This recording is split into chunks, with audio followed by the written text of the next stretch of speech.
No, I accidentally said cousin Ness to somebody, and that went viral. I That guess works. I think so. I guess. Yeah, I don't know.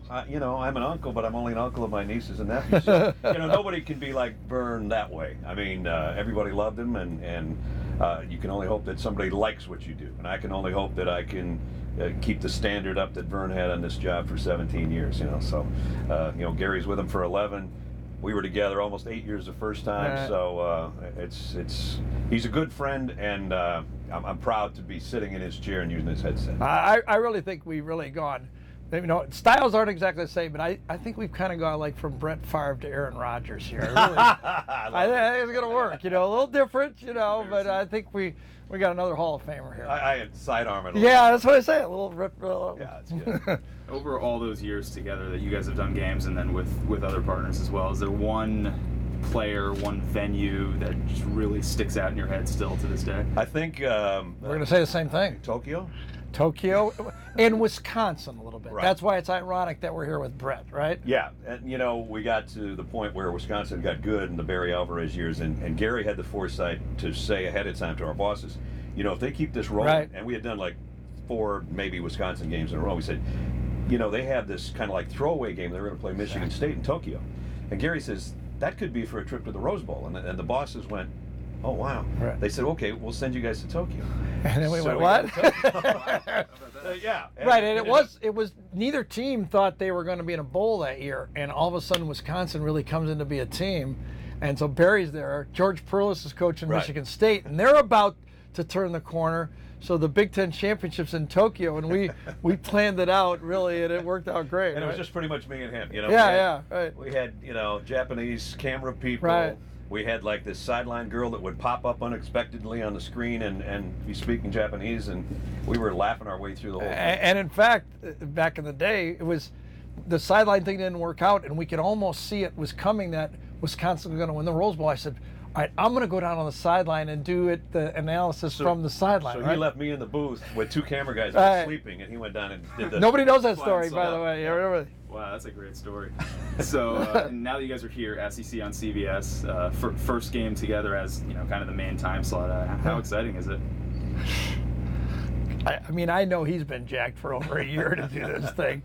I've been trying to keep calm. There's a little bit of nostalgia.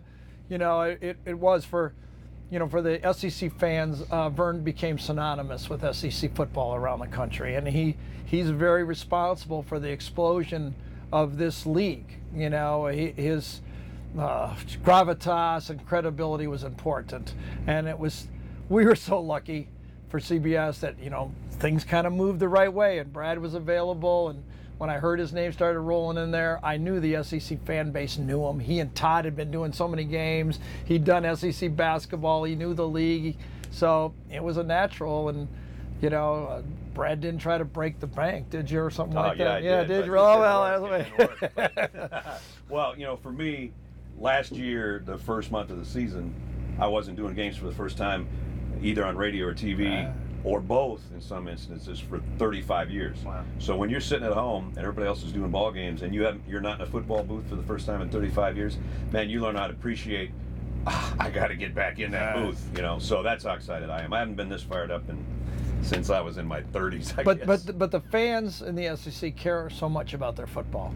And the guy they hired had to, deserve this spot. And the gravitas. And there's nobody better in play-by-play than Brad, college or pro, and the SEC is very lucky to have him. I'm lucky to have him, but I don't care about me. I care about the fan base that we got the best there is. You guys each got some Arkansas games last year. Brad, you had the Florida game as well. Mm-hmm. And you guys both had that Missouri game at the end of the season. So little turnover, but... Yeah, what happened in that game? I don't remember. Fans around here don't remember. I know. At halftime, we're saying, what are we going to say in the second I know. half? We found something to say, but it was only for Mizzou at the time. Exactly. I think that fuels the fire, though, for the Hogs. And, we talked to Brett over the offseason several times, talked to him, leading up to this game.